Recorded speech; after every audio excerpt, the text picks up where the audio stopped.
Ooh, did you just go to the dentist? Yes. Yeah. Ooh, ouch. You hear us clapping? All right, let's get back. We're on page 3, and I think we were starting the decline of the Italian city-states, the invasions of France, the invasions of Spain, and in the middle of page 3 is where we're going to start is Italy becomes a battleground in a series of power between Spain and France. So let's talk about what that means when we say that Italy becomes the battleground. For France and Spain, nobody wants to have war in their own country. It's devastating. It destroys property, it destroys farmland, it destroys people, it interrupts your commerce, it interrupts your economy. So when two countries want to fight each other, it's always nice when they say, hey, let's just pick someplace else to destroy and not our own place. Does that make sense? So they're going to do that to Italy. It's not necessarily that, and it's okay, hang on. Everybody wants parts of Italy, but the real thing is we're battling for supreme power. Who's going to be the most powerful country in Europe? Spain or France? And instead of, because they share a border, the Andes Mountains, not the Andes, that's in South America, Pyrenees Mountains stretch across the border of France and Spain, so they have very close. They share the Atlantic Ocean, so it would be really easy for them to have fought each other right there. However, again, because it's devastating economically, it's devastating to your roads, farm ground, it's much easier to battle somewhere else. So they do that in Italy. They do always obviously want control of Italy and those city-states, but they're also battling for power. And so what they will do is continue these wars over lots and lots of periods of time. Hidden there under number 3, where it says Spanish fears of a French-Italian alliance resulted in Spain's alliance with Venice, the Papal States, and the Holy Roman Empire. Yes, ma'am. Okay, so like normally with wars, it happens in a place where like the other country comes there and is like, we're going to war. Right, it's an invasion, right? Yeah. Mm-hmm. So how did they decide like, hey, we're going to go to Italy and do this instead of? Well, it's very simple, and I didn't go into this because we don't need to know it, but they were kind of sort of invited in. Because remember, those Italian city-states don't have armies. So a couple of the city-states say, hey, we're feeling like we're being threatened by Spain. France, can you come help us? And when you invite in other countries with their armies, you think they're just going to get up and leave. They don't. They hang out and they stay. And that is what leads to those battles. That is what. So somebody asks France for help, then the other asks Spain for help. If you read through that, that will be what that is, what that will be telling you. That for the most part, they were invited by those other countries because they don't have the ability to defend themselves from other people. And so they hire those mercenaries, right? Like the oligarchy in Venice, the businessmen say, we got to have protection. So we're going to hire and pull these out. Now, of the two armies, France is always the better of the armies. They always have the better weapons, the better skills, the better army. Yes, Ben. 1494. Do what, Smee? 1494, whenever Italy. Yeah. Is that what you're asking me? Yeah. Those begin in 1494. And again, Ben, you don't have to know dates. We don't need to know any dates. Okay. So at the bottom of page 3 is the name of something and a person and a book that you need to know for 9 months. Machiavelli is going to show up on just about every single test that we write. I might contact my friend Jenny Torres, who probably, as she will state, missed every Machiavelli question on every test we ever had. She's like, I just can't get Machiavelli. And I'm like, you're going to have to. And so I would have her come in and make this speech every year to my AP Euro people. Learn Machiavelli. Learn Machiavelli. So, Niccolo Machiavelli is an Italian. He writes a book called The Prince. Did we get to this part in world history? Did I show you the book, The Prince? Okay. So, you're familiar with his name. It is the quintessential political treaties of the 16th century. So what does the word quintessential mean? What? Yes, quintessential means what I like to call is like, if you looked up the word in the dictionary, that would be the picture you would see. Quintessential means that is the thing. It's the one thing. So as Maddie said, the most important. If we were to think about, if we were to ask a political science, think of the one quintessential book that sums up the idea of political science, what book would it be? The Prince. And that would be what a political science teacher would say, a professor would say in 2020. It is The Prince. If you take an upper level political science class in college, I cannot imagine that you don't read this book. It is singularly the most important political change book ever written by Machiavelli, an Italian. And what language do you think he writes it in? He writes it in Italian. It is translated all throughout Europe. Everyone reads it. There is, if you later on Google, there is a word being Machiavellian. It pops up in lots of TV shows, and now you know what it means. And when we talk about being a Machiavellian, very simply, the end, it's 4C, the ends justifies the means. And what does that mean?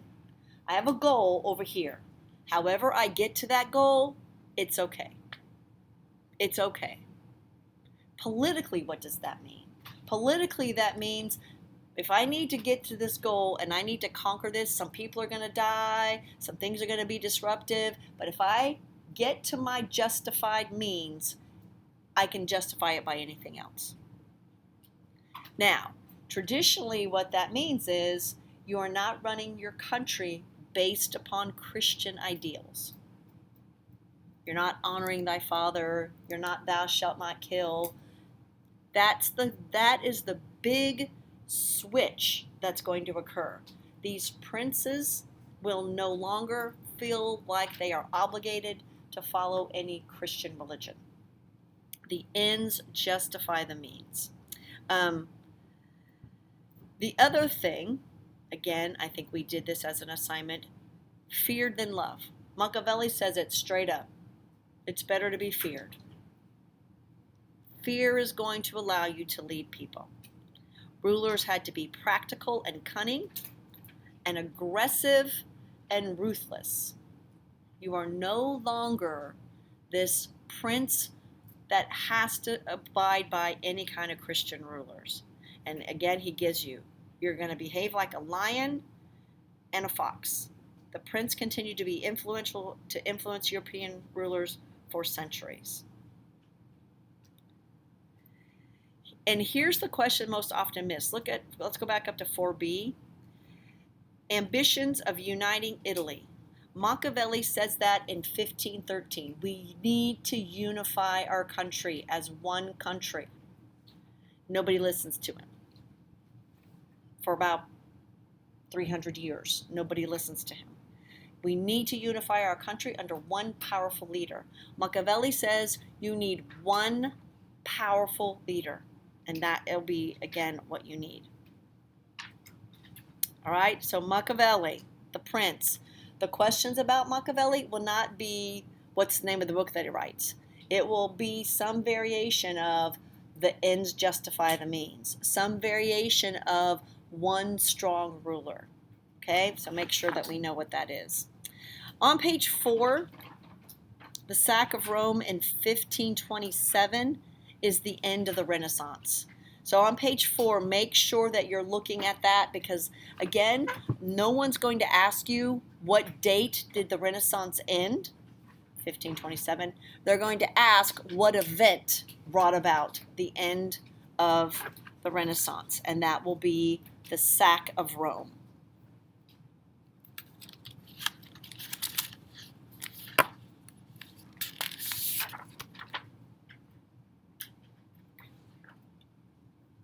All right, I wanted to stop there because in our calendar I thought so. It is our Unit 1 test. So, and that is not a test, it's just, the name of it is Lesson 1, unit test. So let's get that worksheet out that looks like, and let's go through that. Let me find mine. Where is it at?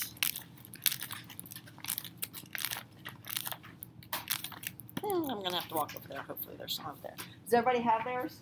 What is it? Hold on, I'll do it. It looks like this. It's got Napoleon on it.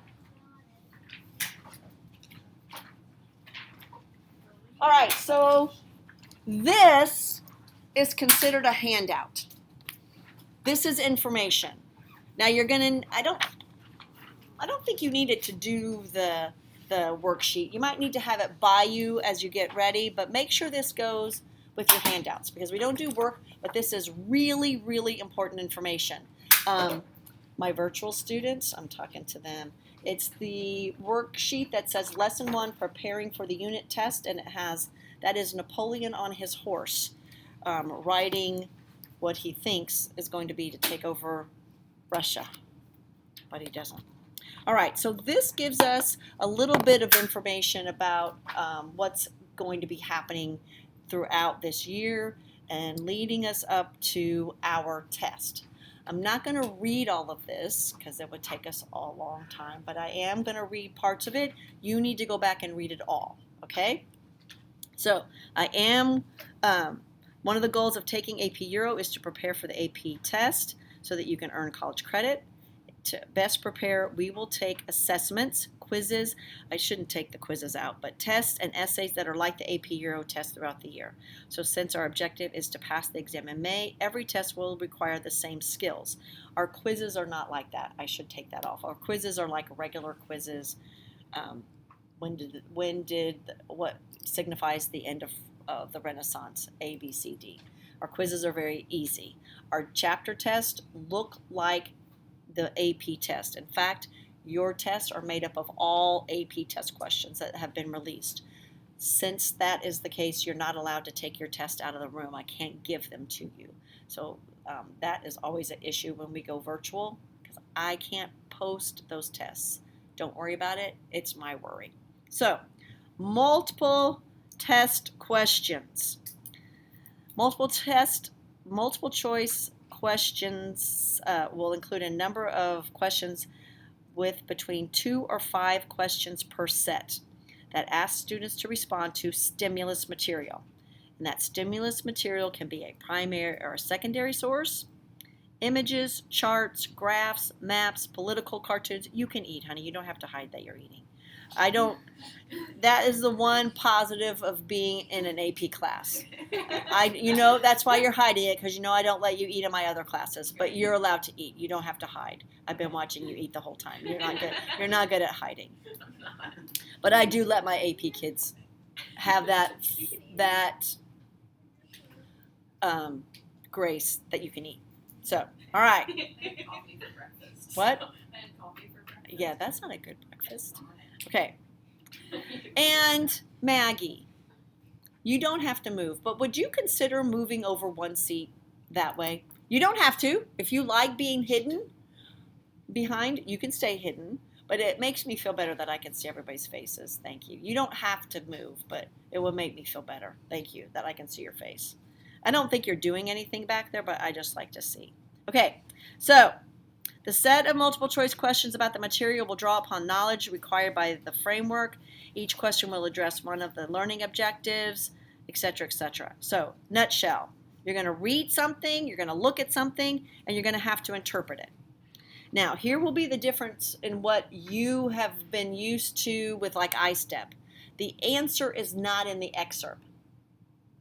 So there'll be a few times that I will honestly tell you that you don't need to read it. Because if you know the person, so if you get an excerpt about Machiavelli, you probably don't need to read it. Because if you know Machiavelli, you can say everything about Machiavelli without having to read it. If you get an excerpt from Martin Luther, you probably don't have to read the excerpt about Martin Luther because the question's going to ask you about Martin Luther's thought process.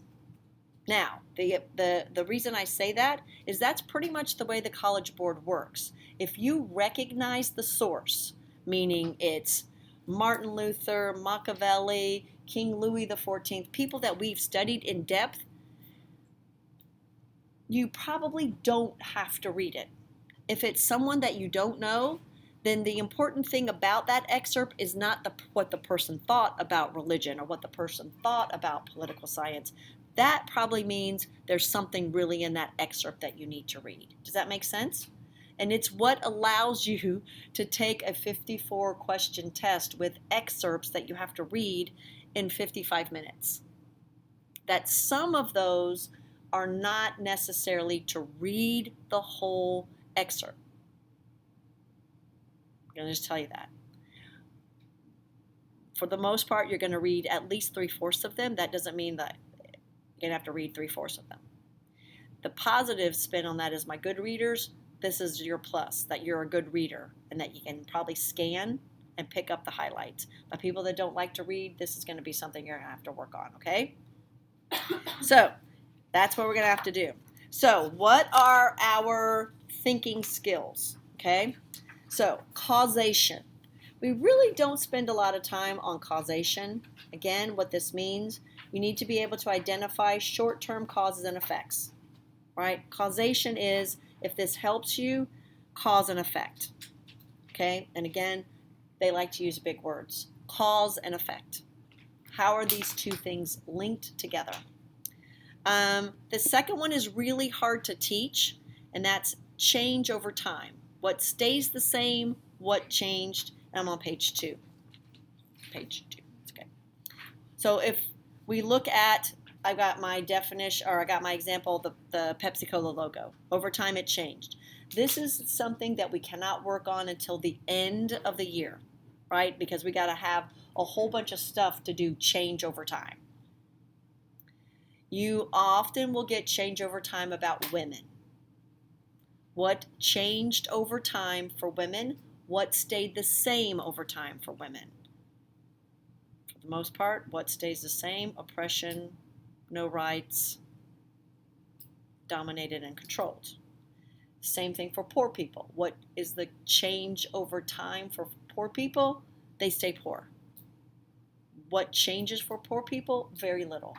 In Europe, nothing changes for poor people until after World War I. Nothing. Poor people are going to be poor until after World War I. That will be the only change.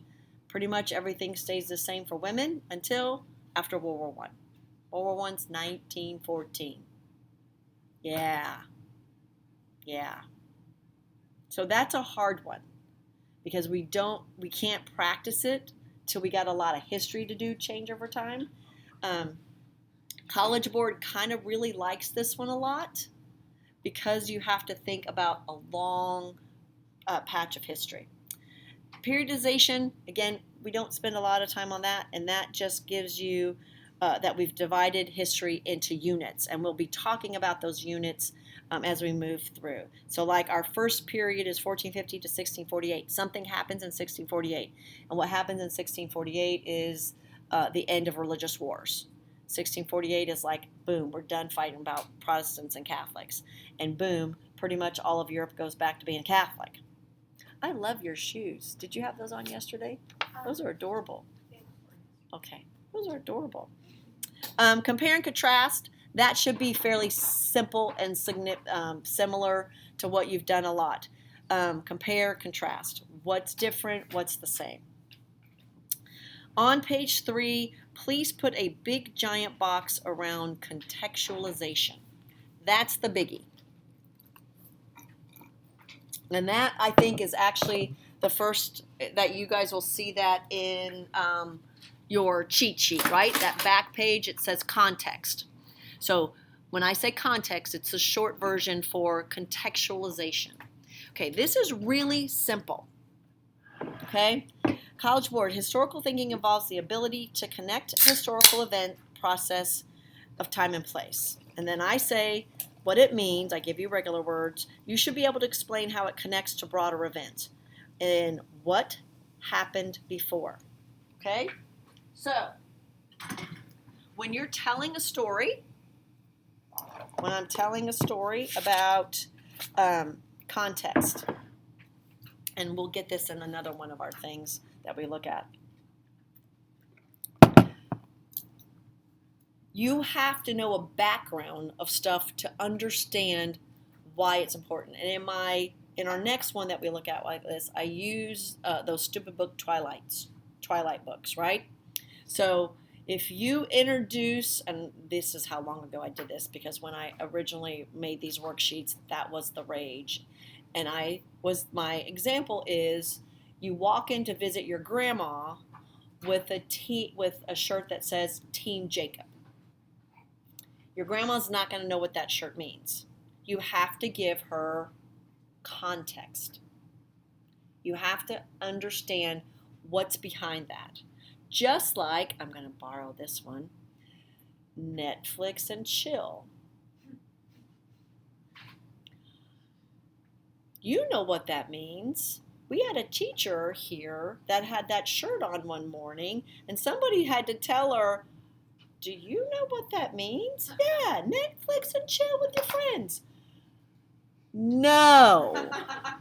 It means Netflix and sex. She's like, oh my God, why don't they just say that? I'm like, so they can wear the shirts and we don't know what it says. That's why you shouldn't wear shirts from places that teenagers shop, old lady teacher. It wasn't me. Context. Thanks for telling me. Yes, I'm your friend. Oh my God, I forget I'm recording this. Okay. Keep that to yourself, Paige and Nisa. Don't let anyone else. Yes. So that's context. Without context, that means something entirely different, right? And you guys always spend your time, just like we did as teenagers, trying to make words so that people don't understand. That's context. So how do we use it historically speaking? So when we get ready to start writing our DBQs, we have a whole paragraph about context. What happened before to let this event happen, right? We don't just all of a sudden wake up and have the French Revolution. What events led to the French Revolution and allowed these people, because we spent all day yesterday talking about how they don't want poor people to go to school to learn stuff. So how did we get to that point? That's context. And the context for the French Revolution is the Enlightenment. So that's what you would write about. Yes, ma'am?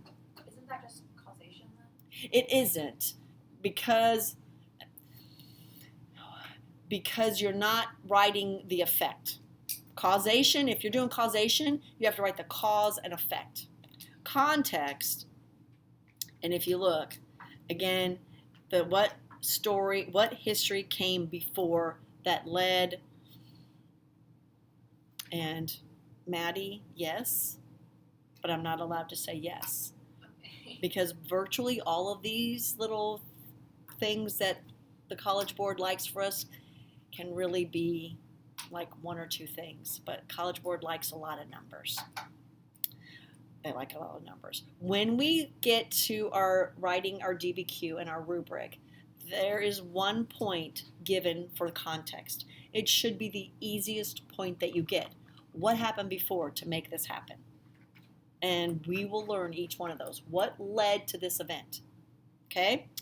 An argument, historical argument. This is the one the College Board loves the most. And at the bottom of page 3, write really large by that where it says evidence, write to what extent. So underneath where it says historical argument, just write the phrase to what extent. This is the argument. To what extent? E-X-T-E-N-T. To what extent? Overwhelmingly, all of the DBQs start with this, to what extent? And what the College Board wants you to do with this argumentation is that you can make an argument for both sides. They want you to understand, and if you want to go on page 4 and write that out somewhere, that you can present an argument and see history on both sides. You understand that history isn't white or black, and I don't mean people's skin colors, but it's gray. It's in the middle. What are we supposed to write? On page 4, that you can argue both sides, that history that you can argue both sides of history. So they will ask you, to what extent did the Enlightenment change Europe? You should be able to say, yes, it did because of A and B, but no, it didn't because of C. So you are going to frame these to what extent, and we'll talk about these more in depth. You don't need to write anything else, but this is just for the purpose of answering the worksheet that you have. But we'll get to, when we start writing, that this is a formula. When you see to what extent, your brain automatically should go to, although this was good, A and B, however, this was bad, C. It's a formula.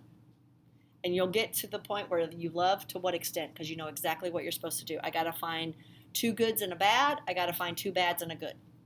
Okay? And you should be able to do that with everything. With everything. To what extent was your first day of school awesome?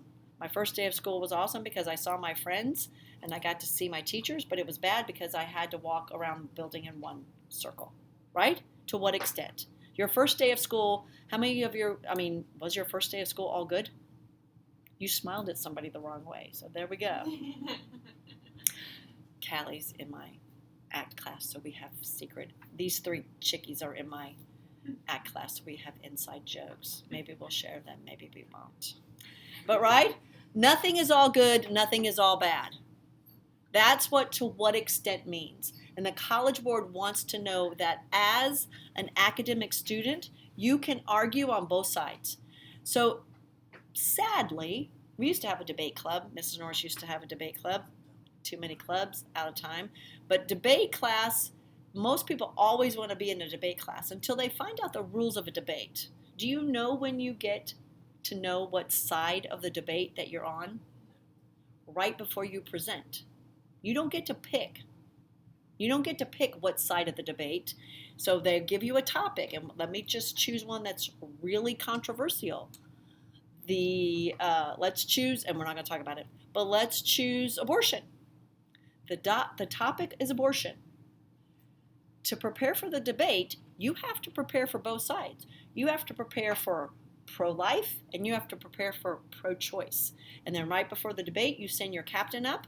They take out of a box which one you're arguing for. Okay. That's why most people always want to do debate, because they want to argue the side they are. But that's not the way debate works. Debate works, you got to be able to argue both sides. Both sides. That's what we have to do in this class. Both sides, except it's not that hard. It's not as hard as that. Okay? And then we always have to do what's called outside information. That is where you are able to show, because here's the thing about writing a DBQ that's awesome. They're going to give you documents. You got documents that'll help you. Oh yeah, I don't remember anything about Manifest Destiny, but then you're going to get some documents, and your brain will start, okay, yep, I remember. But the College Board says, we want you to also throw in some stuff that you know. That's outside information, but it has to be relevant, okay? So if you go back through the course of this recording, I throw a lot of stuff out. Some of it is not relevant, right? So that's what your outside references have to be relevant. It has to tie with that topic, and we'll talk about that again more in depth. This is just, again, for this first worksheet so that you are understand and are familiar with these terms. And then interpretation. Making sure that you understand and are able to describe, analyze, evaluate, etc., etc. And then the last one on page 5 is the one that I am not teaching. It is the synthesis point. It is what AP readers call the golden unicorn point. Less than about 2% of AP students get this point. It's hard. Yes. Which one did you Synthesis. It's on page 5. Well, I'm not teaching that one. able to understand, was that To what? that one, or was it appropriate? Yeah, where it says synthesis, Ben. Historical thinking involves the ability to develop meaningful and persuasive new understanding. Are you on page 5? On page 5. I think he's asking a question about page Oh, 4. I'm sorry, Ben. What are you asking me? So where said something about able to understand. Was that under? Oh, that's interpretation. Interpretation is just that you can interpret it. So you're going to get a excerpt. You need to be able to describe, explain, interpretation. That one's fairly straightforward. Sorry about that. Okay, so the synthesis point is really hard. Again, and I don't know that I've told you this, but I don't read AP Euro. I read APUSH. So that's one of the positive aspects of the read that I am able to give because I know exactly what it looks like. I know exactly what they're looking for. I know how they score. The rubric that I give to you is the exact same rubric that we sit down when we score exams. So you are getting the benefit of the fact that I get to read them. That's why I don't bother to teach you this synthesis point because it's hard and it's hard to get. Does it matter? Is it the difference between a 5 and a 3? Nope. This is 1 point. If you get all the other points and you don't get this one, you can still be on the way. Oh, yes, thank you for looking at the clock. You can still be on the way to getting a 5. Okay? So, very quickly, I'm going to stop me in 5 minutes. Okay? How to deal with the excerpts. Okay? Read the source information first. Please put a big giant box around that. The source information is at the top of the box. It tells you who wrote it.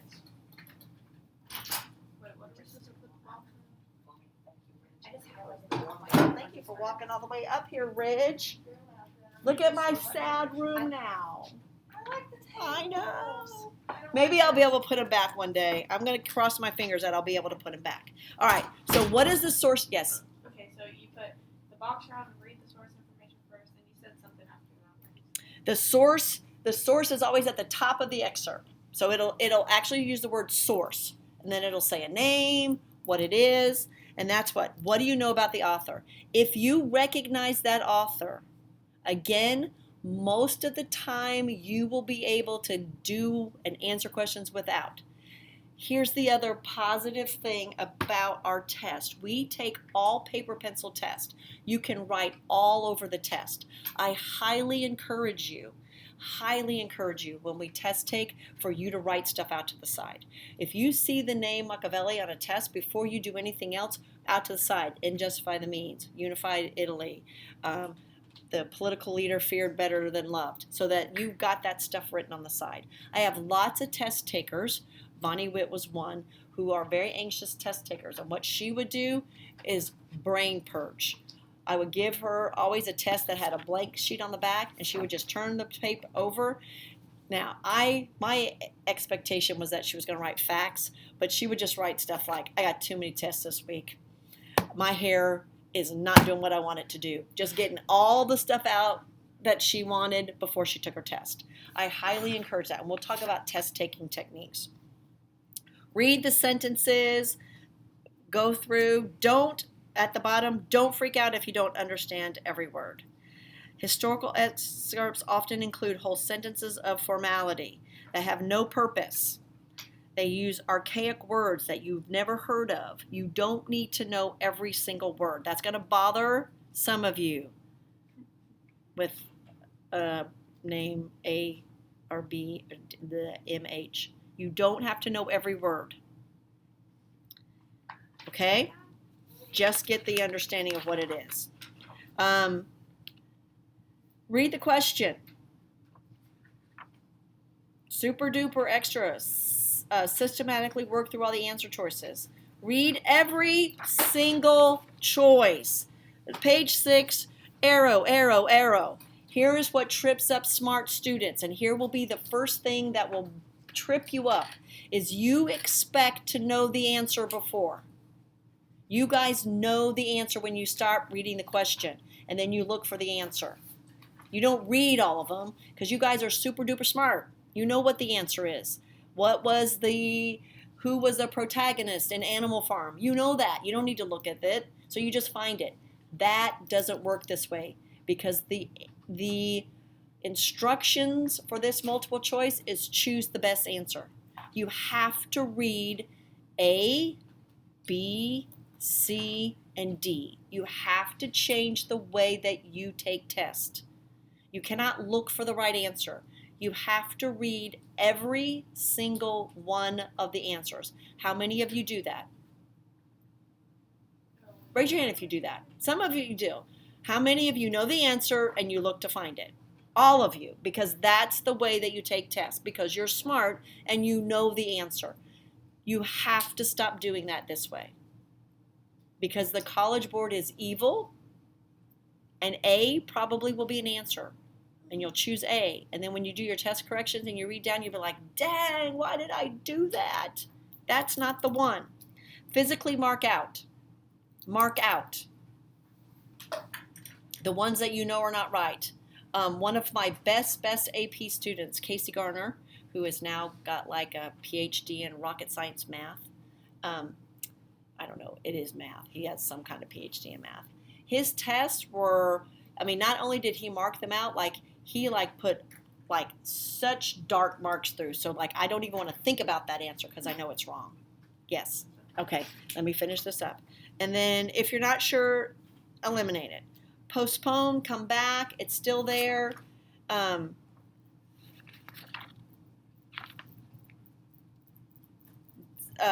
page 7, visual, those are a little bit harder.